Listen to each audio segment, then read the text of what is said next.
it's all ad hoc at saka yung iba-ibang ahensya like say DSWD, they do a good job but they have a full-time job sa mga indigents at saka marginalized sa society. And the other thing is napakagaling na natin sa relief, no, as long as we have the access to the area, no. Pero mahina tayo sa rehabilitation. So ang nangyayari as soon as for example napakalaking sunog dito sa Manila but nangyari to sa Mindanao, so attention natin ay nasa Mindanao, which is right and good, but dapat may mag-take over ng grupo para yung rehabilitation dun sa mga nasunugan. So let's admit to ourselves that we will have what's the right number? 12 to 15 storms a year. We have volcanoes that are active. Then earthquakes or linugs are organic, if I can use that word, to our area in the world, no? So we really have to do better in not only the response and relief, but in the rehabilitation. I'd like to let you know where we are today. So all sides were saying na sana hindi maipit yung Senado. So early this morning or late last night, I sent a letter to our legitimate Secretary of the Senate. Legitimate because if you follow the rules, hindi siya pwedeng tanggalin kung walang 13 at hindi pwedeng palitan kung wala rin 13. So I'll make that clear, ha. Senate President Pro Temp, Senate President, Secretary of the Senate, o SAA, kailangan yan 13 ang botong ilagay, 13 ang boto pag tinanggal. Hindi nila sinunod yan. So meaning hindi legitimate si Attorney Bantug, no? So having said that, ayaw namin maipit yung mga empleyado. So I sent him a letter to talk with Attorney Bantug and nag-offer kami kung gusto ni Senator Win, pareho na lang kami pipirma kahit walang designation. So I think the letter was delivered mga 8 a.m., a little bit past 8. Ang sagot nila noong 12 o'clock is that hindi na siya secretary at mag-turnover na lang. So I really want to avoid sa dami ng problema ng ating bansa that we have to write land bank, maipit yung sweldo ng mga empleyado and everything. And I'll never bend the law, nor will I bend the Constitution, but I will bend backward for our employees para hindi sila maipit sa gulo for as long as it doesn't bend the law. Diba? So kung internal rules or regulation that is not attached to law or it is not morally wrong, that's why I thought of my staff thought of the idea na pag pareho nakapirma para eventually pag nagkaroon ng decision, walang legal infirmity. And it will also prevent yung magfilean yung dalawang kampo ng usurpation. Diba? Kasi of course, as far as I'm concerned, nag-usurp ng authority si Senator Win because he's not really the acting president, pababa. Pero maraming ang problema ang ating bansa, why don't we focus on that? So, apparently, because ayaw nila pumayag, dalawa Senado natin ngayon. You have the Senate of the Philippines and you have the Senate of Malacanang. No? So, yung Senate of Malacanang had the hearing kanina. And you have two Blue Ribbons Committee. Yung isa ay Committee de Absuelto na ang kanyang main work is paano i-absuelto yung mga high officials ng ating bansa at yung isa naman na seeking the truth. So am I saying lahat ng sabihin ng 18 ex-Marines ay completely true? No. What I'm saying is nga, give them a chance. I heard they have other evidence, including videos. I heard that if they come out and there's a full support na nararamdaman, may iba pang mga witnesses na may mga dokumento, may mga ebidensya na lalabas din. So as a nation, we have to decide whether the Senate will be under the thumb of Malacanang. And now that it is very clear to us that the biggest ever corruption scandal is the flood control scandal, if it's acceptable to us that we witnessed this morning, the biggest cover-up committee hearing of our generation. Diba? So, ganun lang kasimple yon. So, in the same manner na nag-propose kami na parehong pipirma, I have not talked to Senator Marcoleta, so hindi ko alam kung papayag siyang dalawa silang chairman or whatever. But we have to find a solution that yung mga witnesses ay makakapunta ng malaya na protektado ng batas at independent yung Senate. Having said that, mahaba panahon, as I said kanina, let's focus on Mindanao and on the relief and rehabilitation, especially kung may mga lives that are at stake now because dun sa mga buildings, I don't think all of us fully know the extent. So far nakikita lang natin yung mga videos, no. So hanggang dun lang muna, we will continue with our meetings. We will focus muna on Mindanao. I am not sure when the next hearing ng Blue Ribbon led by the subcommittee by Senator Marcoleta is. I'm expecting to know soon, but definitely knowing what's happening in Mindanao will have an impact on our decision kasi priority yon. Okay, question from Janice Cosio. Tajay Finder. Sir, good afternoon po. Good afternoon. Dalawa lang, sir. Yung comment nyo sa resign call sa inyo, and sabi po ng Malacanang kanina, open si BBM na magpatawag na special session ng Congress. Lalo na po, nabanggit nyo na rin yung nangyari sa Mindanao kanina. And paano po yun kung magkakaroon ng special Unahin ko yung Congress? special session, okay? Yes po. So I had 2 communications with them sa Malacanang.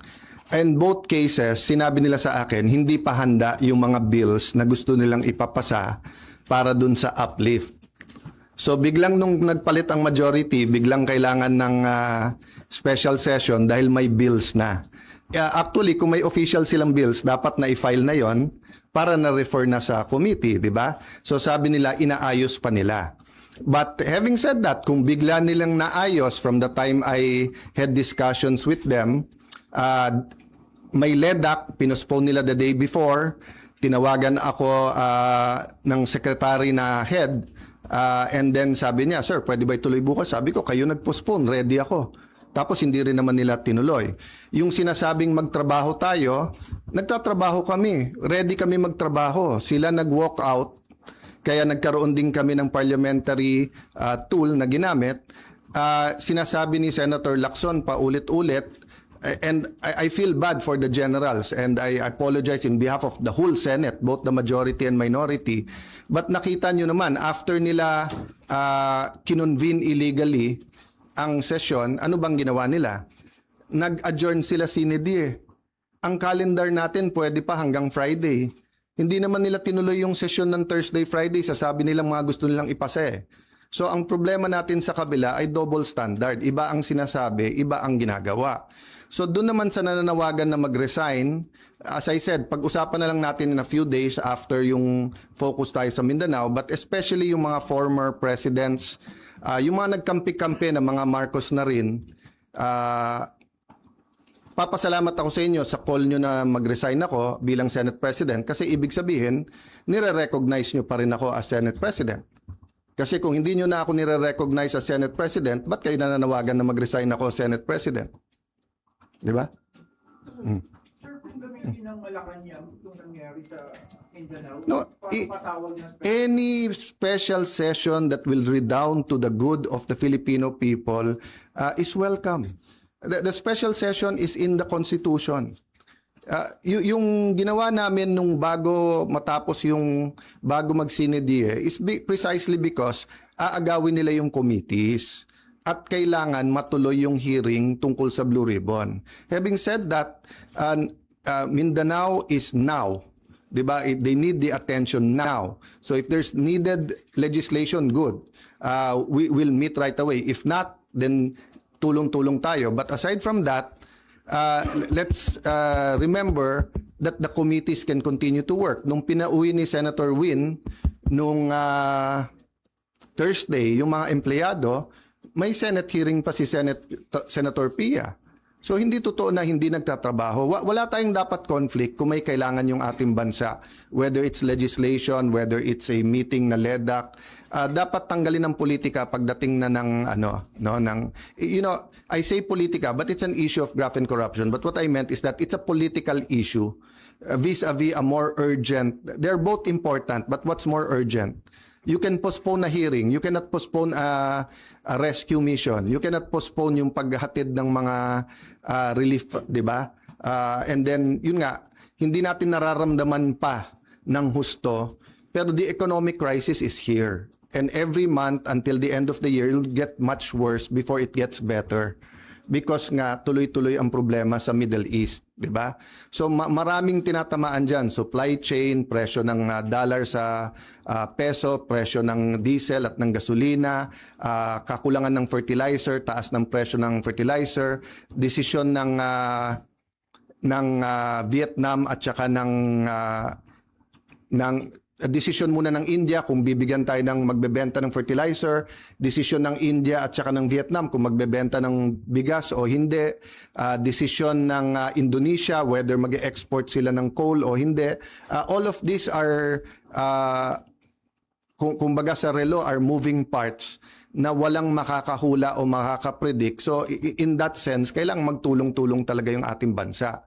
Kaya naman nandun pa rin on the plate yung graft and corruption kasi kahit anong plano natin sa economic crisis, kung ninanakaw pa rin yung pera, then mahirapan pa rin tayo lahat. No? Jonathan Alvarado, GMA7. Sir, Yes. sino po ang tatayong presiding officer sa impeachment trial? At may update po ba kayo sa... As soon as they have 13, walang problema sila na. Okay, so I have to assert because may pinaglalaban tayo. Pinaglalaban ko hindi yung si Alan Cayetano ang Senate President. Ang pinaglalaban natin, ang Senado hindi pwedeng rubber stamp ng Malacanang. Hindi pwede na hindi independent yung Senate. Hindi pwedeng may hearing ka katulad kanina, yung bibig na bumubukas ay senador pero yung lumalabas na salita galing sa Malacanang. Opo. Ano pong rules sa pagpili ng presiding officer sa impeachment trials? They illegally amended the rules. They illegally had a session, 'di ba? So in due time there'll have to be something that will decide, 'di ba? But in the same manner na ina-assert ni Senator Win na he's the acting Senate President kahit na walang legal basis whatsoever, I have to assert not for myself but for the truth and for the Constitution. But it's still 1 month 'di ba? At hindi kami nakikipag-agawan sa silya doon. So for example, yung Senate Secretary, dapat siya yung ngayon nag-aayos para diyan sa pre-trial. But nagte-take over sila Attorney Bantog. So we're doing it very patiently because nga we don't want the whole Senate to be affected, no? Paano po yun? Kanina si House Secretary General Sheloy Garafil, nagpasa siya ng manifestation ng House Prosecution Team kay Secretary Yes. Bantog pero hindi niyo po siya kinikilalang SecGen. Yes. Pero ang House Prosecution Team, si SecGen Bantog daw yung kinikilala. That's going to be a problem for at least a few days, maybe a few weeks, because we don't expect naman the Supreme Court to rule right away. But what's the best proof that Malacanang's hand is in this? First, yung pananakot nila sa mga miyembro namin na lumipat, yung offer na wala ng kaso pag lumipat. Second, as soon as nila ginawa, naglabas sila na ang House at ang Malacanang ay dun pumapabor. Di ba? Pwede naman mag-neutral ang Malacanang Pwede naman sabihin ng Malacanang, settle it among yourself. Ganon din sa House prosecution. Hindi naman nila gusto ng fair na impeachment. Gusto nila yung may pinipili na silang grupo. That's why sabi ko sa inyo, if I'm wrong, they blame me. Kung tama ako, na from 24 gagawin 22, eventually 18 ang senador, tapos sasabihin nila 12 convicted na. Will that be a fair impeachment process? What will happen to the country if that happens? Then ang kasunod naman is CONAS. No? So give me a few days, pag-usapan natin yan, but let's focus lang dun sa nangyayari. No? But just to answer your question, it will be up in the air. That will be a legal question and we are in the right side. Okay, last question, Mayor Ann. Okay. TV5. Sir, may we be clarified? Yung arrangement na inaalok niyo po kay Senator Win, na dalawa kayong pipirma, ano po ang response ni Senator Win? Sulat around 12 o'clock na sinasabi kay Attorney sa ating Senate Secretary Jose Luis Montales that you are no longer secretary, and that Attorney Bantug, and then that basically sinasabi na sila na. Yun din ang sinabi sa USAA, but hindi first-hand knowledge, sabi chain of command. But wala nga sila sa chain of command eh. Kahit anong tingin mo sa rules, hindi nangyari yon. So yung pagwawala nila at pag-walk out nila kasi hindi pwedeng amendahan daw yung rule na ganon-ganon, binaboy nila yung rules on June 3. Diba? So that it's going to be a lingering question. Sorry, how do you treat that? Hindi pumayag si Senwin sa arrangement na dalawa kayong pipirma sa documents? And paano po yung sweldo nung It's Senate just like employees? the civil rights movement sa US, di ba? From the Civil War until pinasa yung mga civil rights laws, etc., yung may batas ka, alam mo yung tama. Pero yung inaapi pa rin, yung mga minority, yun yung de facto. Di ba? So alam naman natin lahat kung ano tama at sinong tama. Pero ang kapangyarihan kasi nasa kanila eh. Sa kanila ang pulis, nasa kanila ang NBI, nasa kanila ang Malacanang. Kaya sabi ko, lahat ng kapangyarihan nasa kanila. Pero katotohanan nasa amin. So hindi ko pwedeng bitawan yon. Kailangan lumaban tayo doon. Kasi kung hindi, after this, all you have to do is to get one senator plus Malacanang. Hindi na 13 ang kailangan boto, 1 plus 1 lang. 1 plus Malacanang. Sir, so you will still sign? Paano yung mga... That is a practical question na hindi mangyayari because nga from the bottom paakyat dun sa office, di ba? Never naman nila sinurrender yung SP office. Hindi ko namang trinethreaten yung mga empleyado, di ba? But sila inaano nila yung mga empleyado. Yung ginawa ni Senator Erwin tapos nag-sorry. Bad cop, good cop yon. Sadya yon.